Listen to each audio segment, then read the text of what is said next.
તમિલનાડુનું રાજકારણ હાલ સૌથી ગૂંચવાયેલું રાજકારણ કહેવામાં આવી રહ્યું છે. તમિલનાડુમાં વિજય થલાપતિ સીએમ બનશે કે નહીં બને એ બાબતને લઈ અને અનેક ચર્ચાઓ થઈ રહી છે. ગઈકાલે એવી વાતો થઈ રહી હતી કે વિજય થલાપતિ સાથે 118 ધારાસભ્યોનું સમર્થન છે, એટલે હવે તેઓ સીએમ બનવા જઈ રહ્યા છે. પરંતુ હવે ફરી એકવાર નવો રાજકીય વળાંક આવ્યો છે. વિજય થલાપતિ એ રાજ્યપાલને મળ્યા, પરંતુ વાતો એવી થઈ રહી છે કે 116 ધારાસભ્યોનું સમર્થન મળ્યું છે, હજી 2 ધારાસભ્યો બાકી રહી રહ્યા છે.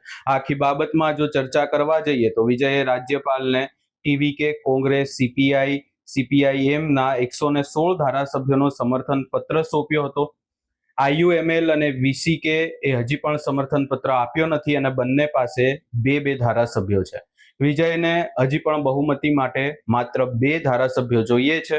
હવે જોવાનું રહેશે કે આખી બાબતને લઈને શું થાય છે, કારણ કે વિજયે આના પહેલા પણ 6 અને 7 મેના રોજ પણ સરકાર બનાવવાનો દાવો રજૂ કર્યો છે, પરંતુ રાજ્યપાલે કહ્યું કે 118 ધારાસભ્યોનું સમર્થન દર્શાવ્યા વિના તેઓ સરકાર બનાવવા માટે આમંત્રિત વિજય થલાપતિને નથી કરી શકતા.